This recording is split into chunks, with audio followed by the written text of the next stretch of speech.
It was a warm Saturday morning in early June, the kind of morning where the sunlight feels like it's cheering you on.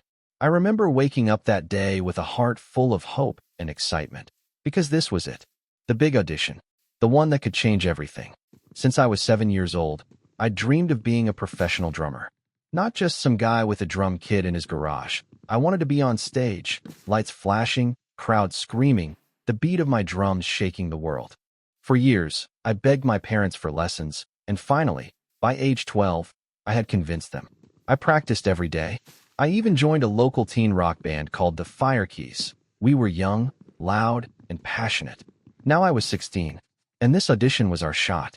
There was a regional music competition coming to town. Winning it would mean exposure, studio time, and even a scholarship to a music college. I was ready. We were all ready.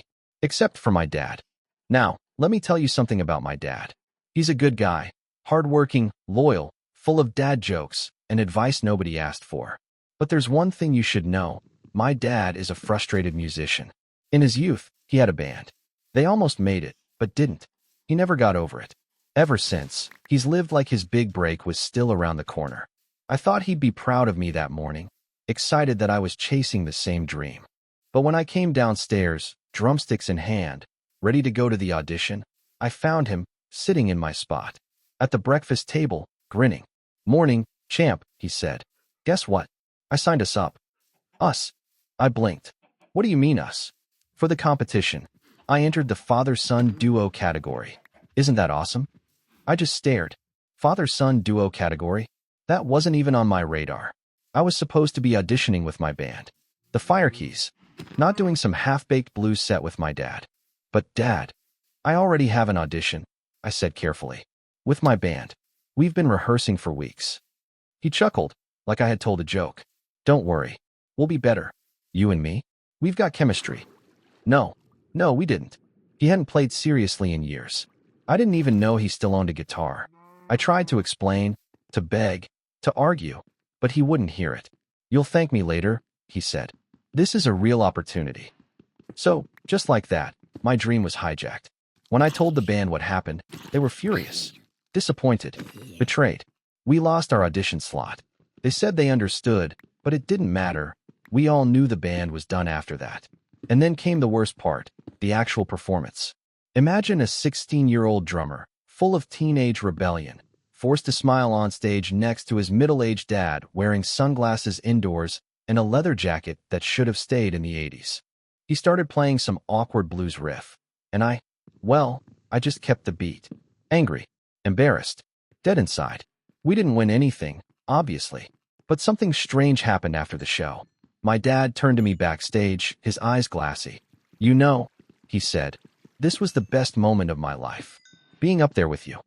I didn't say anything. I just nodded. But inside, I was boiling. He didn't see it. He didn't see what he'd taken from me. For weeks, I didn't talk to him much. My drumsticks sat untouched. My bandmates moved on. It felt like everything I had worked for just faded. Then one night, I heard something from the garage. Drumming. I opened the door, and there he was. My dad, sitting at my kit. Not pretending to be a rock star, not putting on a show. Just learning, struggling, fumbling through a basic rhythm. He looked up and said, "I thought maybe you could teach me." That's when it hit me. He didn't mean to steal my dream. He thought he was sharing it.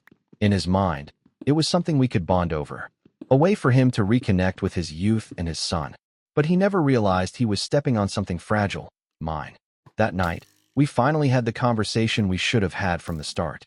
I told him how much that audition had meant to me, how much it hurt to give it up. And for once, he really listened.